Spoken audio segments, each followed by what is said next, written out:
Hey guys, want to do a quick video. I found out as I'm out here traveling that the Facebook Open Carry Texas has been deplatformed.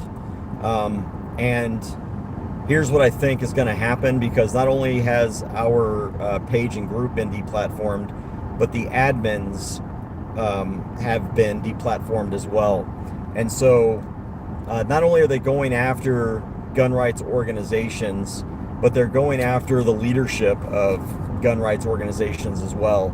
So when they took down our group, they took down the leadership and a lot of people in Open Carry Texas as well. So I wanted to kind of let you know where you can find us, because we have left and are leaving Facebook and Twitter. But we haven't been on Twitter for a while because we've been banned on Twitter for over a year now. Facebook is the more recent one. But we are on Freedom Lake, so freedomlake.com. And I believe we might have a presence on MeWe, but I really don't like having all of the same kinds of social media.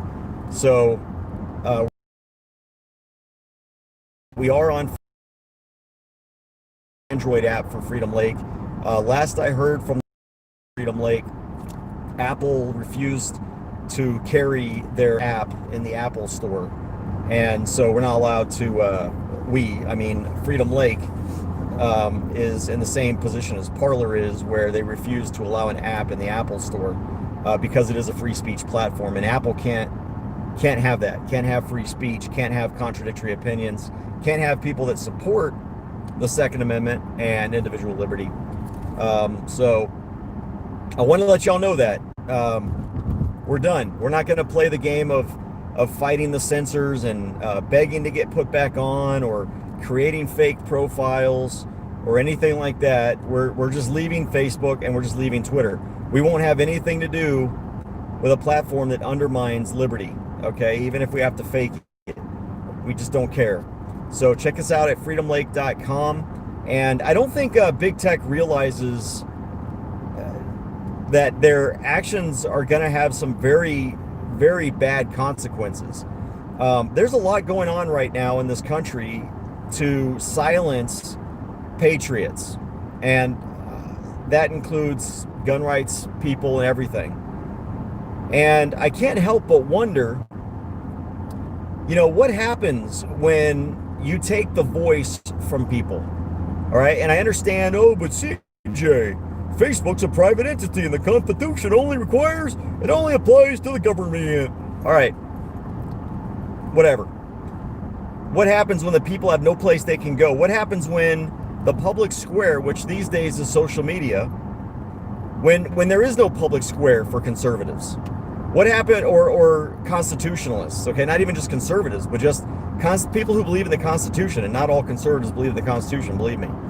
But when you don't have a voice and you don't have recourse, what happens? People get desperate to be heard.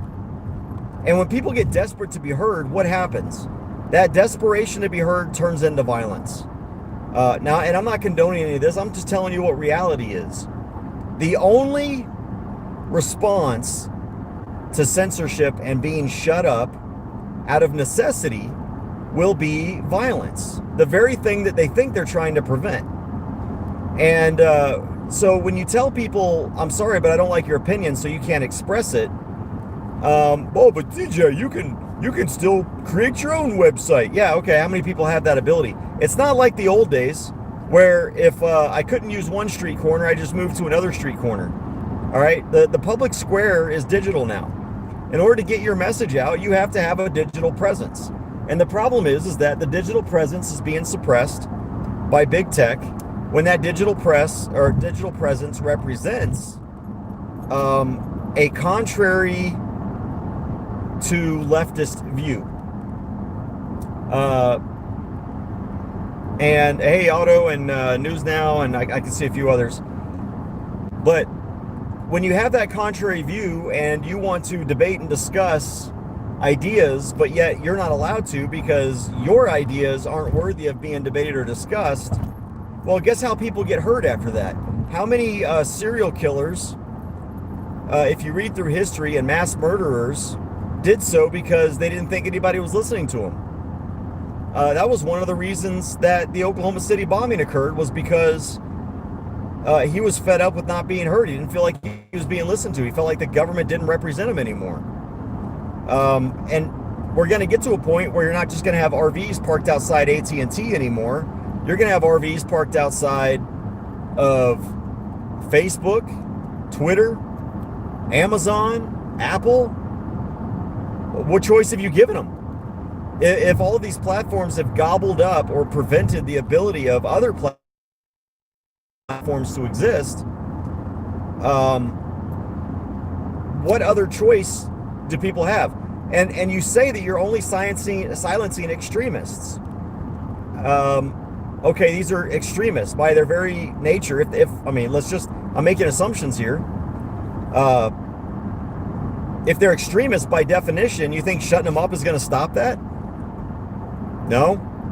So don't you think that people like extremists and racists and bigots, and don't you think those people should be able to express their freedom of speech so that we, the people, can be aware of it? When you suppress it, all that you have accomplished is you force the extremists and the racists and the bigots and the whoever else that you want to label to go underground. And when they go underground and they realize they've been isolated, they have nothing to lose. They now have nothing to lose because there isn't anybody out there debating their ideas, their extremist and racist and bigoted ideas. There's no one out there debating them and potentially talking them off of a ledge. Now they're out there by themselves, out there flapping. And that's what's going to happen. This is going to get worse. Shutting people off of social media, especially people who aren't violent. Open Carry Texas, you look at our very platform, is the safe and legal carry of firearms. Safe and legal carry of firearms. And yet we're silenced. Why? Because the left doesn't want you to have safe and legal access to firearms at all. They want you to have illegal access to firearms so that your safety is in jeopardy. That's what the left wants. And when I say your safety is in jeopardy, it's in jeopardy to the thugs that both walk the streets at night and walk the streets under the guise of government. So we are on Parler and we're on Freedom Lake. Those are our two main areas where you can interact with us. Obviously, we have our website and at opencarrytexas.org, and you can check us out there. But we're off of Facebook and we're off of Twitter and we're off of Instagram. All three of those platforms have booted us, and not only have they booted us, they've booted our members, our administrators, so that we can't even file appeals anymore because there's no one left to file an appeal. It's absolutely insane. It's absolutely insane. Parler's not back up yet. They thought they were going to be back up by Wednesday, and that obviously hasn't happened yet. But I wanted to make sure y'all knew where to go. FreedomLake.com. I'll also put the link in the description once I get parked somewhere. FreedomLake.com. That's where we are. You can look us up. Open Carry Texas. It's a free speech place. Heck, if you want to buy and sell a firearm and list it, you can list a firearm for sale, a magazine, whatever. Now, obviously, make sure you're applying state laws and federal laws to anything that you do. But you can still list it. I mean, you can still engage in free commerce on Freedom Lake. And that's why we like it. You guys take care, safe, and be free.